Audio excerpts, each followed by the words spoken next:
आज बात करने जा रहे हैं चाइना की विशाल दीवार के बारे में, जिसको अंतरिक्ष से भी देखा जा सकता है। चीनी भाषा में इस दीवार को वॉन ली छांग चंग कहा जाता है, जिसका मतलब होता है चीन की विशाल दीवार। वैसे तो ऐसी दीवार बनाने की कल्पना चीन के पहले सम्राट किंग शी हुआंग ने की थी, लेकिन वो ऐसा कर नहीं सके। इसके बाद दीवार बनाने में करीब 2000 साल लगे।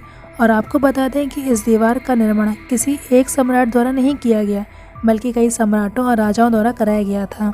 चीन की विशाल दीवार मिट्टी और पत्थर से बनी है। इसको बनाते समय इसके पत्थर को जोड़ने के लिए चावल के आटे का इस्तेमाल किया गया था। ये एक किलोनुमा दीवार है, जिसके निर्माण कार्य में करीब 20 लाख मजदूर लगे थे। इस दीवार की लंबाई 6400 किलोमीटर है।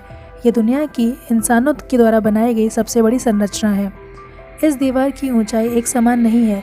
किसी जगह पे यह 9 फुट ऊंची है, तो कहीं कहीं पे ये 35 फुट तक ऊंची है। इस दीवार से दूर आते शत्रुओं पर नज़र रखने के लिए कई जगह मीनारें भी बनाई गई थीं, क्योंकि चीन की इस दीवार का निर्माण दुश्मनों से देश की रक्षा के लिए बनाया गया था। लेकिन यह दीवार अजय न रह सकी, क्योंकि चंगेज़ खान ने 1211 में इसे तोड़ा और पार करके चीन पर हमला किया था। ग्रेट वॉल ऑफ चाइना के बारे में जानकर आपको भी हैरानी होगी कि इस दीवार को दुनिया का सबसे बड़ा कब्रिस्तान कहा जाता है। कहा जाता है कि इस विशाल दीवार के निर्माण में करीब 20 लाख मजदूर लगे थे, जिसमें से करीब 10 लाख लोगों की इसे बनाने में ही मृत्यु हो गई थी, यानी उन्होंने जान गंवा दी थी। ऐसे में मरे हुए लोगों को दीवार के नीचे दफना दिया गया था। इसी कारण इस दीवार को दुनिया का सबसे बड़ा कब्रिस्तान भी कहा जाता है। और बाद में 1970 में आम पर्यटकों के लिए इस दीवार को खोल दिया गया था और इसका इस्तेमाल परिवहन और सामान को एक जगह से दूसरी जगह तक पहुंचाने के लिए किया जाने लगा था।